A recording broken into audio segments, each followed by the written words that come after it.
With COP27 just around the corner, discussions around what could the focal point this time be are increasing. Will it be climate finance? Will it be energy security? Will it be loss and damage? The climate landscape has changed in the last 1 year, and the recent UN report suggests that emissions reduction pledges are nowhere near what's needed.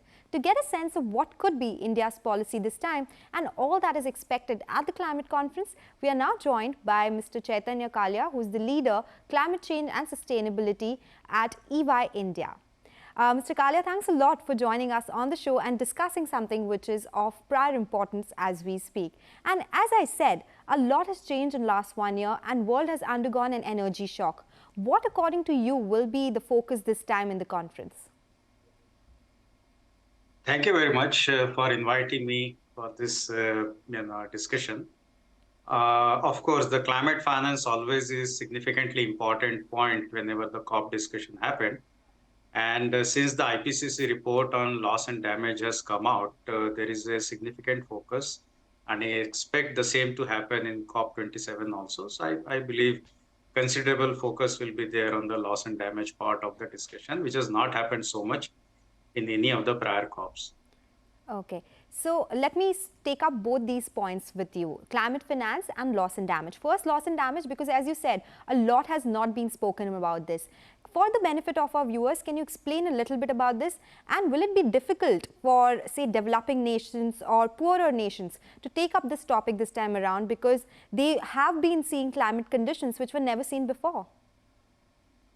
That is the realization now everyone has. So therefore, I think taking discussion on loss and damage is going to be there, difficult or not, but it will be on the table, on the cards. Just to simply explain what from the climate change or damage perspective, what is loss and damage?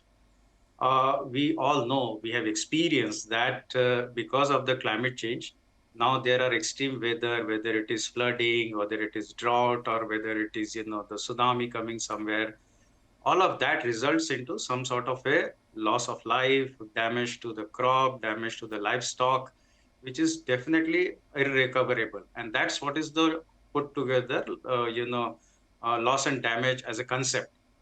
What happens when we look at the climate finance, then financing for anywhere where there is a return on the investment is possible, is generally happens one way or other.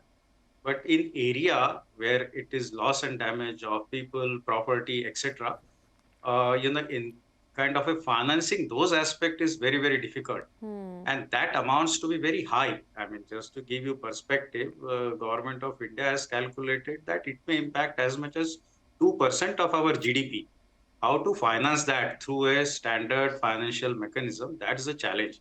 And therefore, this loss and damage is becoming more and more important. Oh yes, and that is another focus point, right? And climate finance, as you said, continues to be a discussion point. Every COP26 promised to meet target of $100 billion of climate finance by 2023 itself. That's right here. Do you think it is possible, or this time again we'll see extension of deadlines? And do you think this amount in current scenario is enough? No, that's the challenge. And, this promise of $100 billion coming every year through some facilities at GCF and all, it has not happened. And looking at what we hear on the financial condition of all the, developed economies, so to say, today, my honest view is it's very highly likely that that kind of funding will be readily available. Okay. It doesn't mean that we don't have to look for it, but I have very little hope. Okay, that's the hope that everyone has. Let's talk about our own country. India has been developing a strategy to reach net zero levels by 2070. In the past, we have achieved most of our nationally determined contributions, or NDCs. Time to make more changes according to you. What is one thing that India should be focusing on in this COP? I think one thing I liked about is the aggressive and clarity of thought that in the recent COP26, which our Honorable Prime Minister has stated, and our recent NDC, which is, nationally determined contribution, is revised. So we have submitted a revised pledge around what we have said. The good part is that from the climate finance perspective, most of it is likely to get financed through non-grant kind of a mechanism. So it will come through private sector, it will come through the companies using their, strength of their balance sheet, etc. Specific grants to fund it is not on the cards. If you look at totally, when India would have received less than 10% of what we need for our climate change or related productions or meet our NDC requirement, 80-90% are made through regular finance mechanism. Amount of grant is very, very less. So therefore, the good part is that if we continue that path and it work through internal accrual, through basically taxpayers' money, and then the private financing, probably we are better off than waiting for the grant to come. Again, that doesn't mean that we should not look for the grant. I mean, imagine who is going to fund a loss and damage kind of project otherwise. Yes, and that's going to be a big amount. I was reading certain reports how India has been making waves when it comes to green financing or green bonds. But of course, as you said, we have to look at financing loss and damage as well, because India has also suffered a lot of it.